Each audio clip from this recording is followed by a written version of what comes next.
What is your go-to adventure ride? Your favourite adventure ride, the one you ride regularly? Well, if you don't have one, this video will get you thinking.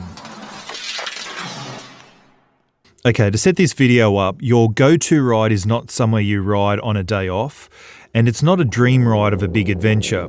A big trip such as a lap around Australia is generally a once-in-a-lifetime ride and not what this video is about. So let's put both a dream ride and a day off work ride aside for now and ask yourself, what is your go-to adventure ride? What is the one ride you always make time for?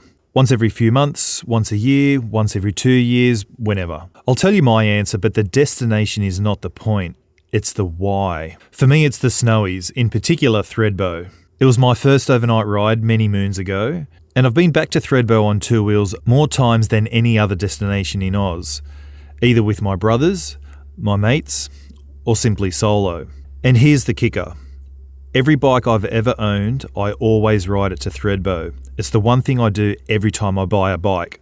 It's my go-to ride, and here's why. It's my bread and butter.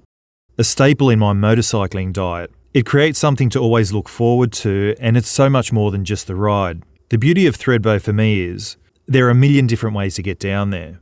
I've never been the same way, so it always feels somewhere new every time. There's always a new road to explore, something new to see and experience, and it's always a great ride with its many different variables.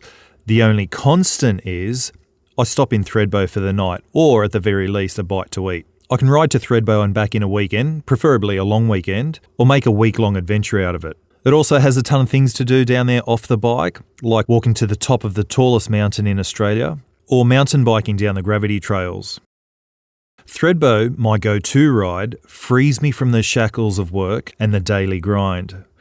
Gives me a breather from the kids and gives me a very, very healthy dose of the magic of motorcycling. I get my mental fix, my riding fix, I zen out, I relax, and I'm a better person for it. Your go-to ride may be blacktop only, dirt, gravel, a road bike, an adventure bike, a dual sport, whatever. There are no right or wrong answers or judgment because your go-to ride works for you. That's why you keep returning there. So the takeaway is this. What is your motorcycling bread and butter? The staple in your motorcycling diet? Just like your default settings on your phone, what's your motorcycling default ride? Pop your answers in the comments below and also why it makes it so special. If you've never thought about it like this before, then comment also because I'd love to know if this video has got you thinking. Equally, please share this video, get it out there to our fellow riding community because your go-to ride might become someone else's go-to ride. I'm just about to release my next feature film, Riding Down to the Snowies, which visually tells the story of my go-to ride. So like, subscribe, and see you there.